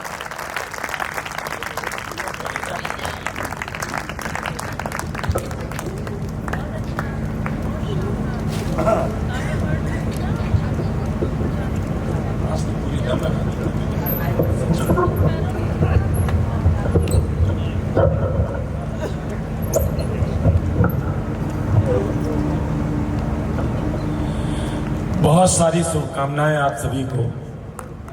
मां शारदा के चरणों में अपने प्रणाम निवेदित करता हूं। महाराजा अग्रसेन जी का दरबार है, उनको भी अपने हृदय की संपूर्ण श्रद्धा समेकित करते हुए उनके चरणों में नमन करता हूं। जिंदगी में पहली बार ऐसा हुआ कि किसी मंच पर अध्यक्षता करने का गौरव मिला। इसके लिए मैं पूरी कमेटी का आभारी हूं, बहुत अभिनंदन करता हूं। अभी अवस्था कि उस पड़ाव पर नहीं पहुंचा हूं जहां अध्यक्षता के रूप में पूरी रात बैठकर सिर्फ सुनना पड़े और सबसे आखिरी में सुनाना पड़े। अध्यक्षता के ये दायित्व भी है कि जिन लोगों ने पढ़ा उनकी समीक्षा भी की जाए। मैं बहुत लंबी भूमिका इसलिए नहीं बनाऊंगा क्योंकि समय पर्याप्त हो चुका है। शुरुआत से ही जिस बच्चे ने सबसे पहले पढ़ा, देवेंद्र प्रताप सिंह आग, जो आज का इस कार्यक्रम का संयोजक भी है, बहुत अच्छे छंद पौराणिक विषयों को लेकर के वीर रस लिखने की परंपरा दोस्तों देश में खत्म हो चुकी है। लेकिन ऐसे में अगर कोई बेटा आकर के उन सभी प्रतीकों को बांधते हुए कविता सुनाता है तो मुझे लगता है, मुझे गौरव होता है कि अभी भी एक पीढ़ी ऐसी बाकी है जो वास्तविक वीर रस की कविता की परिभाषाएं समझती है। वाह। उसके बाद जिन लोगों ने पढ़ा, दमदार बनारसी को आपने बहुत ही मन दिया, बहुत मन से सुना। प्रतिभा यादव क्या शानदार गजलें सुना करके गई। अभी मेरी बेटी ने गजलें पढ़ी, बहन, छोटी बहन ने, मोनिका दहलवी ने खूब मन से झूम झूम के आपने सुना। शुरुआत में ही जिस बच्चे ने हास्य के चुटकुलों के साथ और गीत के साथ इस कवि सम्मेलन को खड़ा किया था, उसका नाम दीपक दनादन। प्रारंभिक पारी जिस तरह से किसी भी ओपनर को खेलनी चाहिए उसने खेली। ये जो मेरा भाई, मेरा छोटा सा बेटा कोटा राजस्थान से आया, आदित्य जैन, जिसको आप लगातार टीवी पे भी देखते हो और आज भी उसकी प्रतिभा का आपने आकलन किया, तो मैं ये नहीं चाहता कि मैं सबके लिए व्यक्तिगत रूप से अलग अलग तालियां बजवाऊं।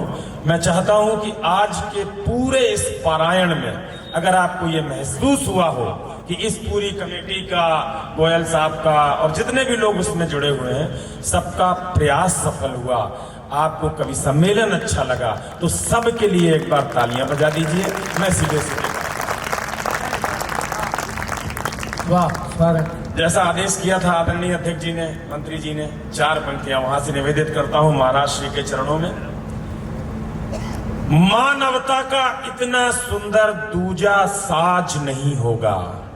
अजय अंजाम को जैसे सुनते हैं वैसे ही सुनना, हालांकि समय ज्यादा हो गया। मैं तो आपसे यूं ही प्रभावित हूं, यूं ही ऋणी हूं आपका, यूं ही उपकारी हो गया कि आप चाहते तो आदित्य के बाद कवि सम्मेलन खत्म हो गया था। शहीदों की जो बड़ी कविता उसमें पढ़ी, मैं अक्सर देखता हूं मेला मदार में, उस स्तर पर जब उस उत्कर्ष पर कवि सम्मेलन पहुंचता है उसके बाद श्रोता बैठते नहीं है। लेकिन मैंने देखा कि मेरी मर्यादा रखने के लिए, मेरी इज्जत रखने के लिए एक भी श्रोता उठ करके नहीं गया। मैं आपको प्रणाम करता हूं। कवि सम्मेलन की सफलता का मानक है। इसी मन के साथ मानवता का इतना सुंदर दूजा साज नहीं होगा। सर तो होंगे लाख मगर ऐसा सरताज नहीं होगा। अरे एक ईंट और 1 रुपया देकर सबको ताकत दी, अग्रसेन महाराजा सा दूजा महाराज नहीं होगा। अग्रसेन महाराजा सा दूजा महाराज नहीं होगा। बल्लभगढ़ की धरती कुछ विशिष्ट लोगों के लिए जानी जाती है। उनको भी, चूंकि मैं देशभक्ति का कवि हूं, शहीदों और अपने उन योद्धाओं और पुरोधाओं का स्मरण करना, उन्हें श्रद्धा का एक अर्घ्य समर्पित करना मेरी जिम्मेदारी है। तो आपके अपने बल्लभगढ़ का जो हीरो है, 4 पंक्तियां उन्हें, उसके बाद अपना पाठ सुनिएगा।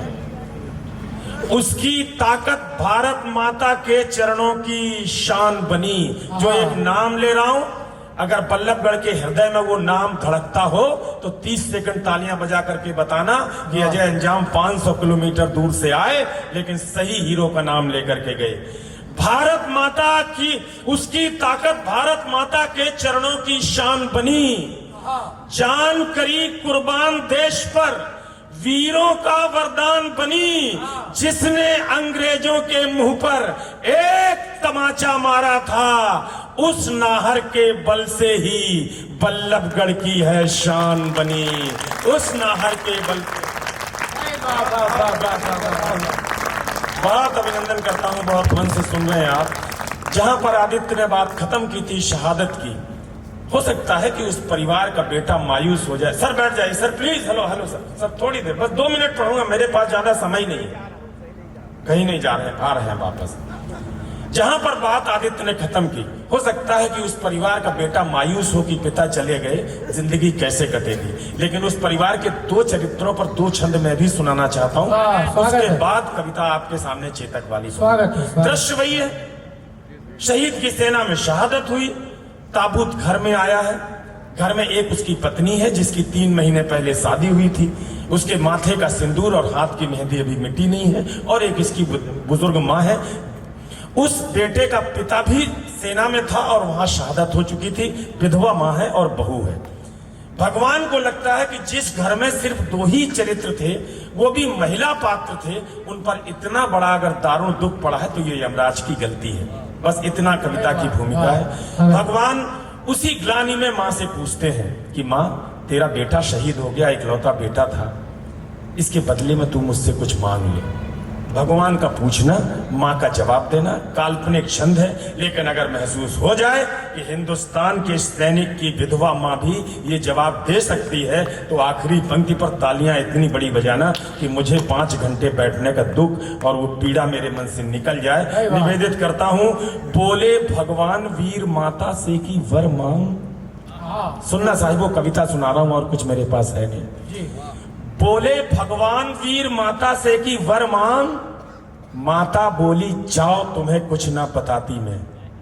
शहीद बेटे का शव आंगन में रखा है, माँ बोल रही है, भगवान को दुत्कार रही है। हिंदुस्तान की माँ ही दुत्कार सकती है, क्योंकि भारत को भी, भगवान को भी जब जन्म लेने की जरूरत होती है, धरती पर आने का मन होता है, तो हिंदुस्तान की किसी माँ के कोख में 9 महीने रहकर तब धरती पर जन्म लेते हैं, इसलिए ये माँ दुत्कार सकती है। अरे बोले भगवान वीर माता से कि वर मांग, माता बोली जाओ तुम्हें कुछ ना बताती मैं। आपसे शिकायत यही है प्रभु एक मेरी, आपसे नहीं कभी भी कुछ भी छिपाती मैं। अरे बेटा बस एक दिया, काश आपसे शिकायत। बोले भगवान वीर माता से कि वर मांग, माता बोली जाओ तुम्हें कुछ ना बताती मैं। अरे शत्रु यदि होता जो समक्ष तो ये होता आज, वक्ष चीर उसके ही रक्त में नहाती मैं। आपसे शिकायत यही है प्रभु एक मेरी, आपसे नहीं कभी भी कुछ भी छुपाती मैं। बेटा बस एक दिया, काश होता एक और, उसको भी देश की सुरक्षा में पठाती। भाई वाह वाह, ये माताएं हैं हिंदुस्तान के सैनिकों और शहीदों की। भगवान को लगा कि मेरा सवाल ही गलत हो गया। दोस्तों 5 मिनट 10 मिनट आपके बीच में हूं, बस मन चाहता हूं आपका। भगवान को लगा कि मैंने गलत जगह पूछ दिया। माँ तो कोई कंपनसेशन अपने कलेजे के टुकड़े का ले ही नहीं सकती। मैं उस बहू से पूछूं जो सद्या विधवा है, जिसको अभी 3 महीने हुए हैं, जिसका सिंदूर नहीं मिटा, जिसके हाथों की मेहंदी का रंग नहीं गया। भगवान ने उस छत्राणी से पूछा, उस वीर बधू से पूछा, और अगर उसका जवाब और अंगारों से भरा हुआ हो तो इस बार से भी ज्यादा तालियां देना। वाह, बोल बेटा तू ही बोल, क्या मैं तुझे दान करूं? अरे बोल बेटा तू ही बोल, क्या मैं तुझे दान करूं? बहू बोली अब ना कोई दंगा मुझे चाहिए, शीश पे हिमालय तना रहे सदैव, और पक्ष पे प्रवाहमान गंगा मुझे चाहिए। कोख में जो पल रहा है पति का प्रतीक नाथ, बेटा हो वो हष्ट पुष्ट चंगा मुझे चाहिए। या तो शत्रु पक्ष पे ही गाड़ के वो लौटे, या तो उसके भी ताबूत पे तिरंगा मुझे चाहिए। तालियां कमजोर हैं अभी भी उसके भी ताबूत पे तिरंगा मुझे चाहिए। बहुत अभिनंदन करता हूं, बहुत अभिनंदन करता हूं बल्लभगढ़। रात्रि के इस तीसरे प्रहर में भी आप इतनी एनर्जी से ये कविताएं सुन रहे हो, इसका सिर्फ एक कारण है। हम अवध की धरती से आते हैं, हम ब्रज की धरती से आते हैं, लेकिन आज हम जहाँ खड़े हैं ये कुरुक्षेत्र की धरती है, जहाँ भगवान कृष्ण ने बांसुरी नहीं चक्र चलाया था, इसलिए यहाँ देशभक्ति की कविता सुनी जाती है। अब निवेदन सीधे सीधे कविता सुनाता हूँ। ये दरअसल कविता नहीं है दोस्तों, आप लोग इतनी देर तक बैठ गए, तो अब मेरा करबद्ध निवेदन है कि कोई उठना मत। 5-7 मिनट में ये कविता खत्म होगी। ये कविता मेरे जीवन का सबसे बड़ा पाथेय है, इससे अच्छा मैंने जीवन में कुछ लिखा नहीं। दरअसल ये कविता है भी नहीं, ये एक कहानी है। ये राजस्थान के शौर्य की कथा है, ये हिंदुस्तान के स्वाभिमान की कथा है, ये भारत के रणबांकुरों के रण कौशल की कथा है, ये भारत के किसी एक स्वामी भक्त जानवर के बलिदान की कथा है, ये चेतक की कथा है, ये राणा प्रताप की कथा है, ये राजस्थान की कथा है, ये हिंदुस्तान की कथा है। भाई वाह वाह। निवेदित करता हूं सुनना। भारत में बहुत सारे युद्ध हुए, आप सबके संज्ञान में है। कुरुक्षेत्र से लेकर के पानीपत और कहां कहां लड़ाइयां हुई, लेकिन हल्दी घाटी के युद्ध में एक बेसिक डिफरेंस था। राणा जिस चेतक पर सवार होकर के निकलते थे, उस राणा को मैंने क्या बताया है, और अगर आपको लग जाए कि सही बताया है तो सूचित कर देना कि अजय अंजाम तुमने सही शब्द इस्तेमाल किया। मुगलिया काल में जलालुद्दीन अकबर के गाल पर कमाल के चांटे सा पड़ा था युद्ध। हल्दी घाटी रिराइट करता हूं श्याम नारायण के बाद, और अगर हृदय तक पहुंचू तो सूचित करना। मुगलिया काल में जलालुद्दीन अकबर के गाल पर कमाल के चांटे सा पड़ा था युद्ध। राजा मेवाड़ के प्रताप महाराणा, उनके माथे पर सोने के मुकुट सा जड़ा था युद्ध। हाय हाय। हल्दी की घाटी में, वीर परपाटी में मेवाड़ की माटी में मौत से अड़ा था युद्ध, दूजे युद्ध, अन्य युद्ध, घोड़े पर बैठ लड़े शेर, वहां शेर पर सवार बबर शेर ने लड़ा था युद्ध। शेर पर सवार बबर शेर ने लड़ा था युद्ध। शेर पर सवार बबर शेर ने लड़ा था युद्ध। भारत की माटी का वंदन अनेक बार। जिस मुख मुद्रा में आप बैठे हो, एकदम मन के साथ देख रहे हो, मुझे शांति के साथ सुन रहे हो, मुझे लग रहा है कि मैं सही लोगों के बीच हूँ, रणमाकुरों के बीच हूँ, बस कविता निवेदित करता हूँ, कोई भूमिका और टिप्पणी नहीं। अरे भारत की माटी का वंदन अनेक बार, चंदन समान इसे मस्तक लगाता हूँ। वीर रजपूतों की वसुंधरा वो वीर भूमि, रंगीले राजस्थान को मस्तक झुकाता हूँ। चेतक के सवार महाराणा प्रताप, उन्हें श्रद्धा की शौर्य शब्द समिधा चढ़ाता हूँ। तालियों की गूंज से हिम्मत बढ़ाओ आप, चेतक की टापों की गूंज सुनवाता हूँ। चेतक की टापों की गूंज सुनवाता हूँ। बहुत आभार दोस्तों, बहुत आभार। उम्मीद नहीं थी कि इतनी रात में इतनी ऊर्जा शेष होगी। आपने मेरी ऊर्जा बढ़ा दी। ये 17वीं रात है जब हम लोग लगातार कवि सम्मेलनों में, लंबी लंबी यात्राओं के बाद, लेकिन मेरी ऊर्जा आज बढ़ गई आपकी तालियां देखकर। मैं कविता निवेदित करता हूँ, सुनिए। अद्भुत कविता है भाई, वाह। पानी है बनास का, इस पानी से तुम तनमन धो लो। निवेदन कर दूं दोस्तों, आप तो सब पढ़े लिखे लोग हैं। बनास एक नदी है जो कुंभलगढ़ के किले के पास से बहती है। उसी नदी का पानी पीकर बच्चों राणा की शिराओं में वो तेजाब फौला कि एक बार नहीं, हल्दी घाटी के युद्ध से लेकर दिवेर की घाटी के युद्ध तक 6 बार अकबर की सेना को मुगलिया सल्तनत को पटक के मारा। फिर भी इस देश में उल्टे हाथ से इतिहास लिखने वालों ने लिखा अकबर द ग्रेट, अकबर महान। आज कुरुक्षेत्र की इस पावन धरा पर खड़ा होकर महाराजा अग्रसेन को साक्षी मानते हुए इस पावन मंच पर खड़े होकर अजय अंजाम एक घोषणा करना चाहते हैं और आपकी तालियों की सहमति मांगते हैं कि अगर रण कौशल के मामले में, पौरुष के मामले में, पराक्रम के मामले में, युद्ध कला के मामले में, अरे स्वाभिमान के मामले में इस देश में कोई एक शख्स महान था, एक शख्स ग्रेट था, तो वो अकबर द ग्रेट नहीं, हम सबका साझा हीरो महाराणा प्रताप ग्रेट था।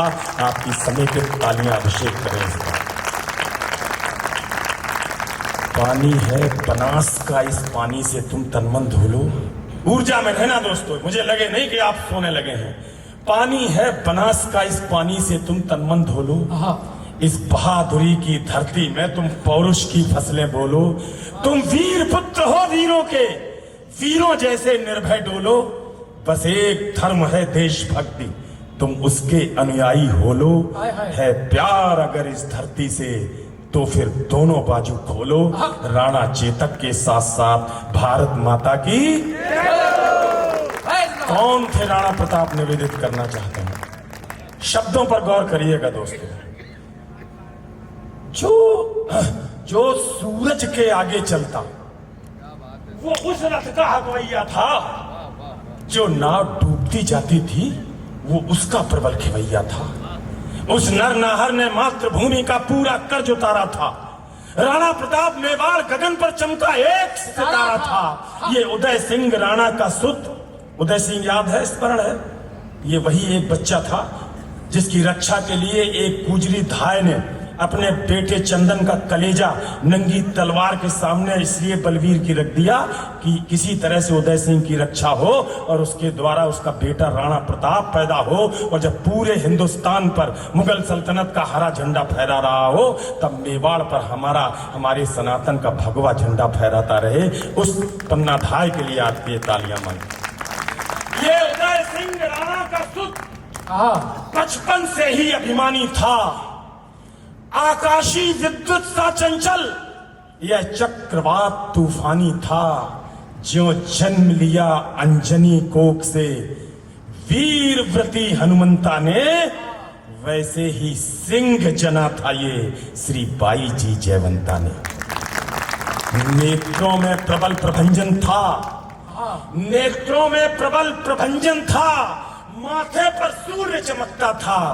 अंतस की आभा से मानो पूरा ही पिंड दमकता था। ज्यों बाल भास्कर भोर प्रहर से प्रतिक्षण बढ़ता जाता है, वैसे ही ये मेवाड़ राज्य का सूरज चढ़ता जाता है। अरे जैसे जैसे भुजदंडों की मछलियां अकड़ती जाती थी, वैसे वैसे मेवाड़ भूमि की चिंता बढ़ती जाती थी। घर में थी फूटन, घर में थी फूटन, घर में थी फूटन, और मुगल के रोज आक्रमण होते थे चंद विभीषण जो खुद ही गद्दारी का विष्ट होते थे। ये एक समय की साजिश थी, ये एक काल की साजिश थी। इस साजिश के साक्षी हो लो राणा चेतक के साथ साथ भारत माता की। हल्दी घाटी के युद्ध का दृश्य बनाता हूं दोस्तों। आचार्य मम्मट ने कभी कहा, आदरणीय अध्यक्ष जी, कि जिन कविताओं में शब्दों के माध्यम से ध्वन्यात्मकता आ जाए, शब्दों के माध्यम से तलवारें और छुरियां छमछमाती हुई महसूस हो जाए, तीरों की सनसनाहट महसूस हो जाए, वो कविता बड़ी होती है। कोशिश मैंने की है, अगर सफलता मिली हो तो तालियों से बताना। वाह वाह। मुगलों के राजा अकबर ने षड्यंत्र रचा, आघाती था, लेकिन प्रताप का तेवर भी तेजाबी था, प्रतिघाती था। अकबर ने राजा मानसिंह को सेनापति बनवाया था, रजपूती सेना के खिलाफ रजपूतों को भड़काया था। रणक्षेत्र बनी हल्दी घाटी, चतुरंग शत्रु बनी अड़ी हुई, उसके विरुद्ध थी राणा की बलिदानी सेना खड़ी हुई। इस बीच युद्ध के शंख बजे, रणढोल बजे, मृदंग बजे, करयाल बजे, घन घनन घनन, जुझारू युद्धक जंग बजे, बज उठी तेग तलवार बजी, मुगदर बरछी करवार बजे, बंदूकों की शहनाई संग तोपों के मुखर सितार बजे, दो धारी बाजी खन खन, छुरियां छम छम छम छाप बजी, जन जन जनाक जन चंद्रहास, दुश्मन की गर्दन। तालियां आपने बहुत लेट से बजाई भाई साहब, मैं एक बार फिर कोशिश करता हूं, अब की बात ताल से ताल मिलाना। इस बीच युद्ध के शंख बजे, ढोल बजे, मृदंग बजे, घड़ियाल बजे, घन घनन घन, जो चारू युद्ध जंग बज उठी तेग तलवार बजी, मुगदर बरछी करवार बजे, बंदूकों की शहनाई से तोपों के मुखर सितार बजे, दो धारी बाजी खन खन, छुरियां छम छम छम छाप बज, जन जन जनाब जन चंद्रहास, दुश्मन की गर्दन नाप बज, धनुषों की डोरी धन धन, और तीर बोलते सन सन, घोड़ों की घंटी टन टन, हाथी का घंटा घन घन। वाह वाह। अरे सिर कटकर गिर जाते थे। हाय हाय, क्या पंक्ति है। हाँ, जा रहे हैं दादा? अच्छा हाँ, ये काम से सिर कटकर गिर जाते थे। मेरी कविता को मन के, मैं चाहता हूं कि मेरे ही जो बच्चे बैठे हुए इस कविता को सुन, बहुत आभार, जल्दी जल्दी से कर लीजिएगा क्योंकि समय बहुत कीमती है। एक साथ लास्ट में, अब देखो दो लोग चुपचाप निकलने लगे। अच्छा, अब इसके बाद आप सब लोग समापन पर जो आपके मन में आए, कविता अच्छी लगे तो समर्थन कर देना दोनों हाथ उठा करके, अगर ना लगे तो चुपचाप उठना और पीछे से चले एक बार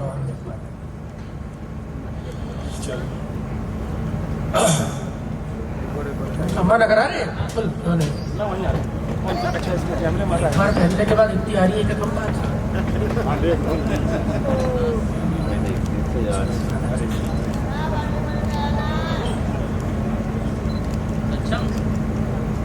जाना नहीं कोई, लेकिन वाला बंद हो गया, गाने वाले तो चले गए अजय जी, अब तो सुनने वाले रहते हैं खाली। बहुत अच्छे। पीछे वाले का आधार कार्ड बना नहीं बना? निवेदित करता हूं, धनुषों की डोरी धन धन, और तीर बोलते सन सन, घोड़ों की घंटी टन टन, हाथी का घंटा घन घन। अरे सिर कटकर गिर जाते थे। हाय हाय हाय। मेवाड़ के इतिहास के दो नाम, कल्ला जी राठौर और जयमल जी राठौर। हल्दी घाटी के युद्ध में दोनों योद्धा लड़ रहे थे। कल्ला के जयमल के पैर में गोली लगी, कल्ला ने अपने कंधे पर बैठाया, चारों हाथों में तलवार लेकर के युद्ध लड़े। मुगलिया सल्तनत ये देखकर आश्चर्यचकित थी, कौन सा देवता राणा की सेना की तरफ से लड़ रहा है। अभी बीते दिनों आदित्य जैन ने उदयपुर बुलाया कवि सम्मेलन में, सुबह पहुंच गया, पूरे दिन समय था। दिन में मैं निकल गया भाई साहब, बाहर जाकर के उदयपुर की जगह घूमने लगा, एक मंदिर बना था। मैंने मंदिर में जाकर के देवता देखा, देवता घोड़े पर बैठा है, उस घोड़े के ऊपर एक बैठा है, एक व्यक्ति बैठा है, एक प्रतिमा बैठी, उस प्रतिमा के कंधे पर दूसरी प्रतिमा बैठी, चारों हाथों में तलवारें। मैंने आदित्य से पूछा, मैंने कहा आदित्य ये कौन सा देवता है? हमारी यूपी में तो ऐसा कोई मंदिर नहीं दिखता। जो जवाब दिया राजस्थान ने कहा अजय अंजाम, हमारे मंदिर में बैठी हुई ये प्रतिमा किसी देवता की नहीं है, ये कल्ला जी राठौर और जयमल जी राठौर हैं। मेरा सीना 72 इंच का हुआ कि मैं उस देश का रहने वाला हूँ जहाँ सिर्फ ईश्वर और भगवान को नहीं, अपने वीर बेटों को भी देवता मानकर पूजन करते हैं। एक बार जोरदार तालियां उस राजस्थान। जय जिंदाबाद। क्या कहने बाबा, बहुत अच्छा, वाह निवेदन करते हैं। जी, स्वागत है।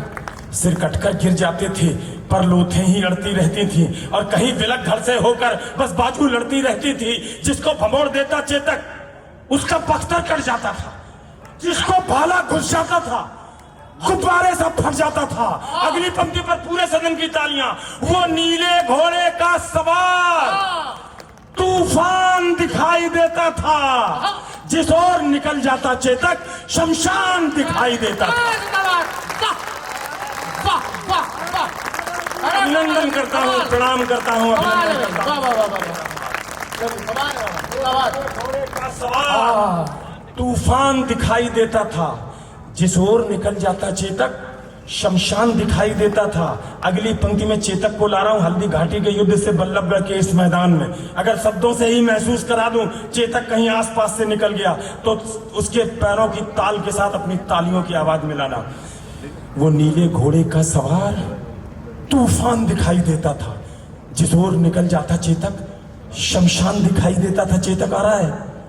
टप टप टपाक टप टप टपाक टप टप टपाक टप टप टपाक टप टप टपाक टप टप टपाक टप टप टपाक पदचाप सुनाई देती थी। चेतक दिखता थोड़ी ना था, बस टाप सुनाई देती थी। चेतक दिखता थोड़ी ना था, बस टाप सुनाई ये देती। पंक्तियां दोबारा एक बार फिर से, ये पंक्तियां दोबारा। एक बार तालियां बजवाओ पहले। बिल्कुल बजाएंगे ये पंक्तियां दोबारा एक बार फिर। चेतक की टाप है। क्या कहने बाबा। वो नीले घोड़े का सवार तूफान दिखाई देता था, जिस ओर निकल जाता चेतक शमशान दिखाई देता था। टप टप टपाक टप टप टपाक टप टप टपाक टप टप टपाक टप टप टपाक टप टप टपाक पदचाप सुनाई देती थी। चेतक दिखता थोड़ी ना था, बस टाप सुनाई देती थी।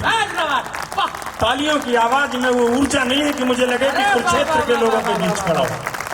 जिंदाबाद। बहुत नमन करता हूं आपको, बहुत आभार, अभिनंदन। पदचाप सुनाई देती थी। बहुत अच्छे। चेतक दिखता थोड़ी ना था, बस टाप सुनाई दे। बस टाप सुनाई देती थी। उस नीले घोड़े का कौतुक, उस नीले घोड़े का कौतुक देखो, अपनी आंखें खोलो। राणा चेतक के साथ साथ भारत माता की भैरव बन गया त्रिशूल। इस कविता का सबसे आग्नेय बंद पढ़ने जा रहा हूं आदरणीय। भैरव बन गया त्रिशूल। और अगर हृदय में हल्दी घाटी दहक जाए तो इस बार कमजोरी मत करना, इस बार कंजूसी भी मत करना। बहुत अच्छा। भैरव बन गया त्रिशूल और दोधारी चंडा बन बैठी। फिर रक्त बीज बन गए मुगल, परछी चामुंडा बन बैठी। बैरी को तक्षक थे प्रताप, फुंकार बन गया था चेतक। थी सूखी घास मुगल सेना, अंगार बन गया था चेतक। क्या प्रतीक लगाया। अंगार बन गया था चेतक। क्या प्रतीक अरे आया है। मुगलों की अभिमानी घुड़की। हाँ। अकबर को बड़ा अहंकार था, अभी नाम लिया मेरे छोटे भाई ने, बहलोल खान। 8.5 फुट लंबा।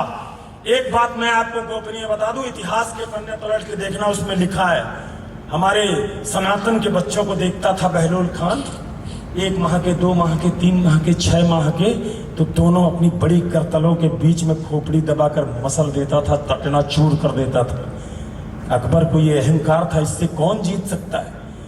हल्दी घाटी के युद्ध में हमारे राणा के सामने फंस गया। राणा 5 मिनट ऐसे खेले जैसे बिल्ली चूहे के साथ खेलती है। 6वें मिनट में अपनी कटार लेकर घोड़े से एक छलांग लगाई, बहलोल खान पर एक प्रहार किया। एक ही प्रहार में बहलोल के सिर का सिर्फ प्राण कवच कटा, माथा कटा, मुंह कटा, धड़ कटा, और तो और उसके घोड़े को भी 2 टुकड़े होकर हल्दी घाटी में पड़े थे। ऐसे राणा की कविता सुना रहा हूं, आपकी तालियां कमजोर। जिंदाबाद। क्या कह रहे हैं। रक्त बीज बन गई मुगल, बरछी चंपैरी को तक्षक थे प्रताप, फुंकार बन गया था चेतक। थी सूखी घास मुगल सेना, अंगार बन गया था चेतक। अब एक बड़ी पंक्ति, मैं जहां रहता हूं उस इलाके में भी मैं ये कविता पढ़ने की हिम्मत रखता हूं। आज तो मैं युद्ध के क्षेत्र में खड़ा हूं, पता नहीं आप किस तरह से रिएक्ट करेंगे। अगर ये लगे कि मैंने कोई बड़ी बात कह दी तो कोई तालियां मत बजाना, और अगर ये लगे कि ये बात सही है तो इस बार भरपूर तालियां देना। अरे मुगलों वहां दिखाई देता था, अरे मेवाड़ विजय के रास्ते में अकबर ये चला था सोच के कि हम मेवाड़ भी जीत लेंगे। एक स्वामी भक्त घोड़ा खड़ा हो गया जिसका नाम था चेतक। पूरी जिंदगी लगा दी अकबर ने और उसकी पीढ़ियों ने, लेकिन पूरे हिंदुस्तान पर हरा झंडा हो गया। उस मेवाड़ पर कभी हरा झंडा नहीं हुआ, हमेशा भगवा फहराता रहा। उस चेतक को सलाम करिएगा। मेवाड़ विजय के रास्ते में खुद का तन रोड़ा बना दिया चेतक ने। मेवाड़ विजय के रास्ते में खुद का तन रोड़ा बना दिया। चेतक योद्धा बन गया और मुगलों को घोड़ा बना दिया। बोलो भारत माता की। चेतक योद्धा बन गया और मुगलों को घोड़ा बना दिया। चेतक कहता रणचंडी से आओ अपना खप्पर धो लो। राणा चेतक के साथ साथ भारत माता की। बाद मुक्त नीली आंधी मर्जी से पांव उठाता था। राणा के एक इशारे पर चेतक फौरन मुड़ जाता था। बैरी सेना के सागर में चेतक तैराकी करता था, जाते जाते मुड़ जाता था। बेहद चालाकी करता था, जिसके सीने पर चेतक की तगड़ी टापे पड़ जाती थी। उसकी छाती में भाले से दोनों टांगे गड़ जाती थी। तभी अचानक मानसिंह हाथी अस्वार नजर आया। राणा के संग चेतक की भी आंखों में खून उतर आया। राणा कोई कौतुक करते इससे पहले वह घूम गया। अगली टांगों का प्रबल बार हाथी का मस्तक चूम गया। आघात अश्व का भारी था, सहकर हाथी लड़खड़ा उठा। इतने में राणा का भाला विद्युत जैसा गड़गड़ा उठा। गद्दार ठहर जा, पूर्ण हुए सब पाप तुम्हारे लगते हैं। तू भूल गया रण कौशल में हम पाप तुम्हारे लगते हैं। मच गई खलबली मुगलों में राणा का शोर उठा। घनघोर समर के अंधकार में जैसे कोई भोर उठा। आगे करुणा का सागर है, आगे करुणा का सागर है, आगे करुणा का सागर है, आगे करुणा का सागर है। इस करुणा में थोड़ा रो लो। राणा चेतक के साथ साथ भारत माता की। कविता का अंतिम बंद निवेदित करता हूं दोस्तों, 2 मिनट की और आपसे समय मांगता हूं। अगर चेतक के इस बलिदान पर, उसकी इस कुर्बानी पर, उसकी स्वामी भक्ति पर आपकी आंखें कहीं नम हो उठे तो उन आंसुओं को रोकने की कोशिश मत करना। मुझे लगेगा कि मेरी कविता की थीसिस पर आपके हस्ताक्षर है स्वर्णिम। निवेदन करता हूं, सुनना। राणा के प्रबल प्रहारों का ना तोड़ दिखाई देता था, ना हल्दी घाटी में चेतक का जोड़ दिखाई देता था। संख्या बल में अकबर का दल राणा के दल से भारी था। 1/7 मेरे प्यारे बच्चों। एक मेवाड़ी सैनिक, उसके बदले में 7 मुगलिया सैनिक। फिर भी मेवाड़ी सैनिकों ने पटक्के मारा अकबर की सेना को। संख्या बल में अकबर का दल राणा के दल से भारी था। हजारों घाव लगे थे, पर राणा का हमला जारी था। घिर गया शगालों में नाहर, राणा को संकट पूछ गया।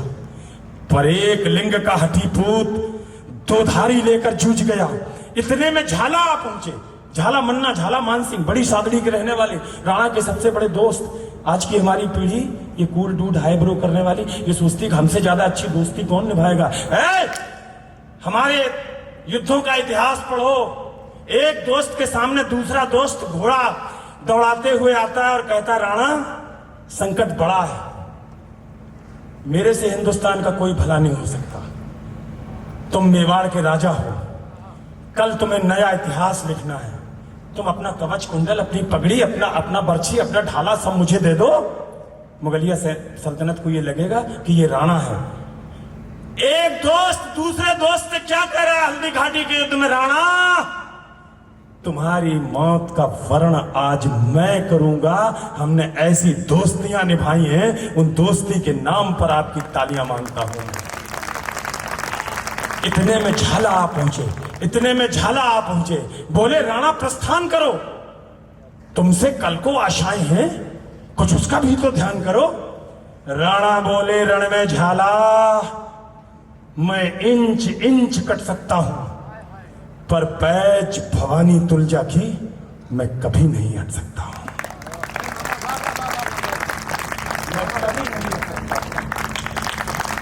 बहुत आभार। तब एक लिंग का नाम लिया मेवाड़ के सबसे बड़े देवता झालामान सिंह ने।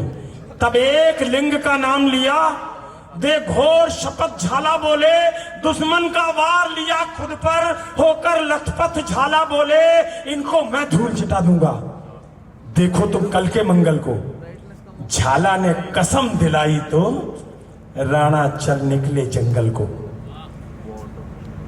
भामा शाह के बेटे बैठे हैं सामने, इस कविता का चयन मैंने किया। मेवाड़ सल्तनत पर अगर आजीवन भगवा फहराता रहा तो इसमें जितनी जिम्मेदारी मेवाड़ी शौर्य सिसोदिया वंश के क्षत्रियों की है, उससे बड़ी भूमिका आपके अपने पुरखों की है। अपने उन पुरखों पर गर्व कीजिए और भामा शाह के लिए एक बार जोरदार तालियां बजाकर सूचित कीजिए। राणा के सारे खजाने खाली हो गए। युद्ध में अकबर से लोहा लेते लेते खाना खाने तक का भोजन भी नहीं था, जंगल में रह रहे थे। तब अहमदाबाद में, हैदराबाद में जाकर के भामा शाह से मुलाकात हुई। भामा ने कहा, हिंदुस्तान राणा जितना तुम्हारा है उतना मेरा भी है। मैं वणिक हूं, मैं व्यवसाय कर सकता हूं, मैं तलवारें नहीं चला सकता। तुम तलवारें चला सकते हो, व्यापार नहीं कर सकते। लेकिन ये दोनों भाई मिलकर हिंदुस्तान की रक्षा के लिए, भारती की रक्षा के लिए अपना सब कुछ न्यौछावर करने को तैयार हैं। भामा शाह ने अपने खजानों के दरवाजे खोल दिए। 128 गाड़ियां सोने की मोहरों और चांदी से भरी हुई मेवाड़ की ओर रवाना हुई थी। उस बड़े दानवीर भामा शाह को मैं प्रणाम करता हूं और आपकी तालियां अपने पुरखे के लिए मांगती हूं। इतने में झाला आ पहुंचे। बोले, राणा प्रस्थान करो, तुमसे कल को आशाएं हैं कुछ उसका भी। राणा बोले, रण में झाला मैं इंच इंच कट सकता हूं, पर पैज भवानी तुलजा की मैं कभी नहीं हट सकता। एक लिंग का नाम लिया, बेघोर शपथ झाला बोले, दुश्मन का वार लिया खुद पर। राणा चल निकले जंगल को। बढ़ते बढ़ते राणा मग में 21 गज का नाला आया। चेतक का तन था लस्त पस्त, लेकिन जैसे ज्वाला आया अपनी पूरी ताकत समेत चेतक फल्लांग लगा बैठा। राणा की रक्षा करने को अंतिम छलांग लगा बैठा।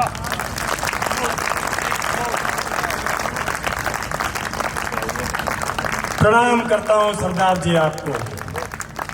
आपकी पगड़ी को हमने हमेशा गुरुद्वारा माना है।